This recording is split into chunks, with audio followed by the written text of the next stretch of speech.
Good morning, my dear students. This is Neeraj Kumar, your English teacher. Today, as well, I am here to continue The Happy Prince. I hope you will be listening to me very carefully. So, here I start. I will wait with you one night longer, said the swallow, who really had a good heart. He asked if he should take another ruby to the young playwright. So, there was a promise from bird to the happy prince that the bird certainly would stay there for one night more, and he would do that very thing for he would be suggested. So he asked the happy prince to take out the another ruby to the young playwright. Alas, I have no ruby now, said the happy prince.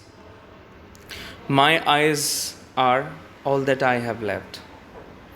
They are made of rare sapphires, which were brought out of India 1,000 years ago. He ordered the swallow to pluck out one of them and take it to the playwright. He will sell it to the jeweler and buy reward and finish his play, he said. So, in reply, the happy prince said, with sorrow, that I do not have another ruby, but I have got my eyes made of rare sapphires, which were brought out of India 1,000 years ago.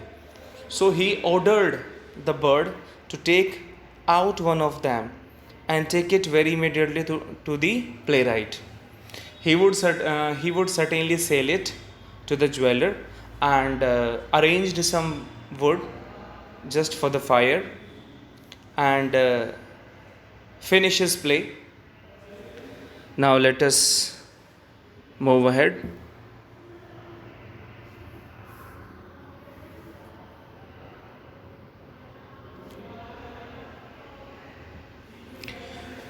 Now let us move ahead, my dear students.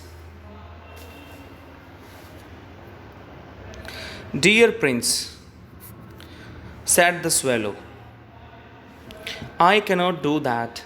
And he began to weep. Swallow, swallow, little swallow, said the prince, do as I command you.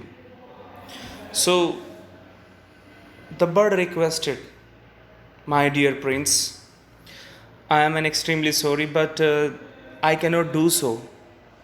I cannot take out your eye. And by saying so, he started weeping.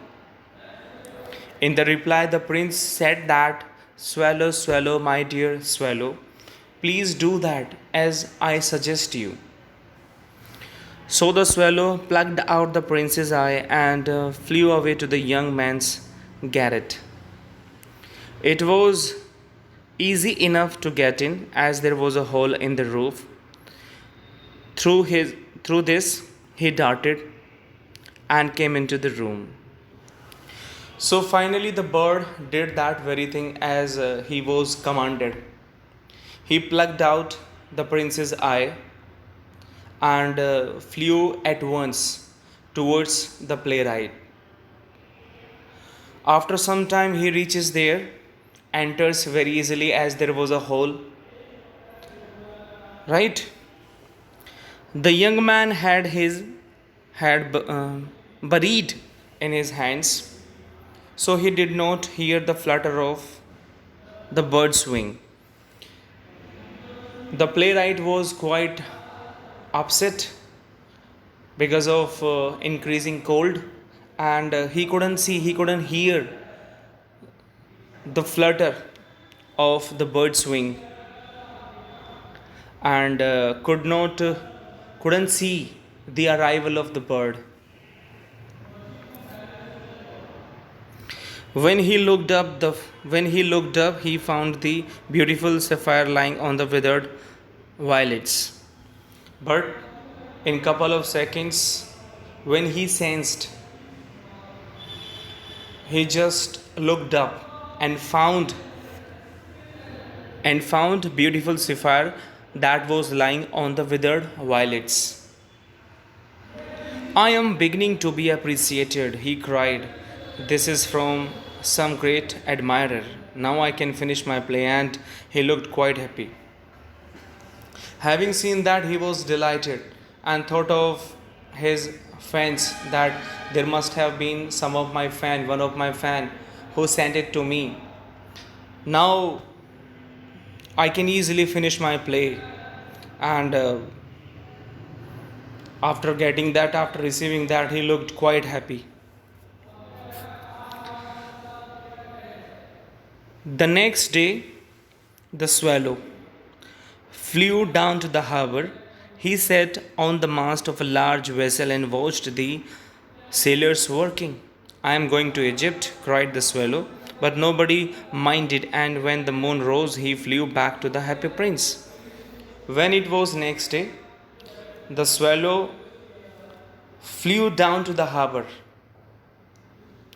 and sitting on the mast of a large vessel and started seeing the sailors who were working there.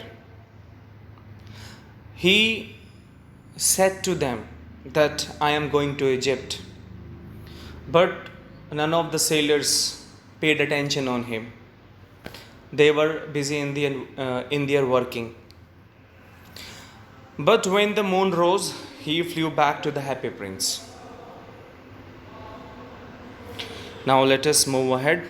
I hope you must be understanding.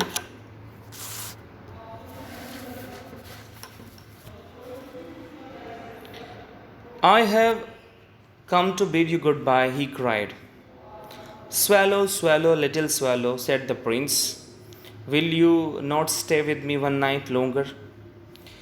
So, as soon as the bird reaches the happy prince, he personally says to him that I am leaving to Egypt and I have come to you to say goodbye to you. But from the prince side, he again requested the swallow.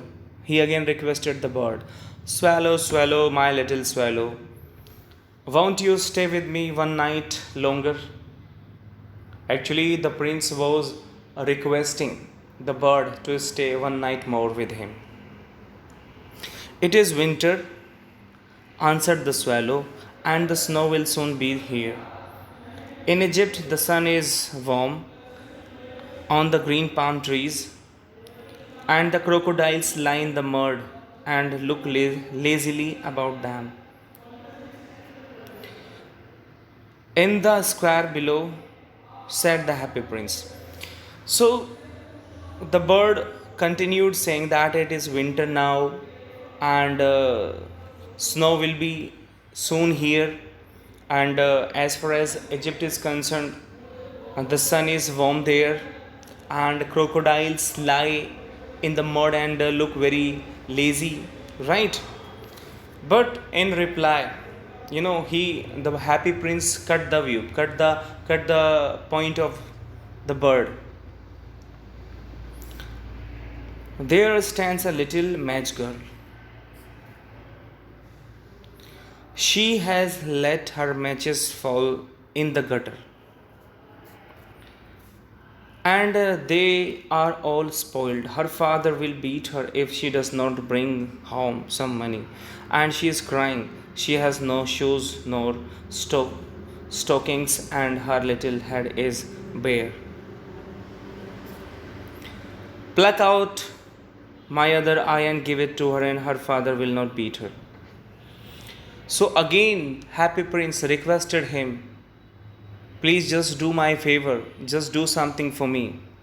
I have seen a girl selling matchbox, and because of some carelessness,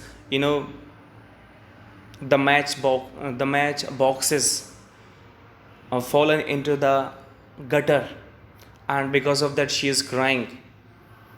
Right? She is thinking of her father. She is thinking of her father will certainly beat her if she doesn't bring some money to home. So again, the happy prince requested to pluck out the other sapphire. I mean, the other eye. Right? And if he does so, then certainly the father of the girl will not beat the girl. Now I just continue.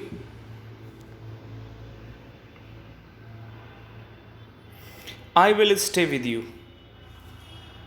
1 night longer, said the swallow, but I cannot pluck out your eye. You would be quite blind then.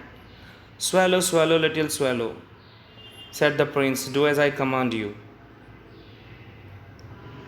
So he plucked out the prince's other eye and darted down with it. He swooped past the match girl and lifted the jewel into the palm of her hand. So, in reply, the bird said, I am extremely sorry. Please forgive me, I cannot do so. If I do so, you will be quite blind. So in reply, the happy prince said, swallow, swallow, my little swallow, please do whatever I say to you, whatever I command you. So the bird did as he was suggested. He plucked out the other eye and moved quickly towards the match girl and just kept that on her palm. What a lovely bit of glass, cried the little girl, and she ran home laughing. Then the swallow came back to the prince. You are blind now, he said, so I will stay with you always. No, little swallow, said the poor prince, you must go away to Egypt. After finding that sapphire, the girl became so delighted. She got back to her home with so much happiness. So after the completion of work, the bird directly got back to the happy prince and said to the prince that now you are blind and I would never leave you. I would always stay with you. But in reply, the happy prince said that no need to stay with me. You have got to go to Egypt as some of your friends are still waiting for you there. So my dear students,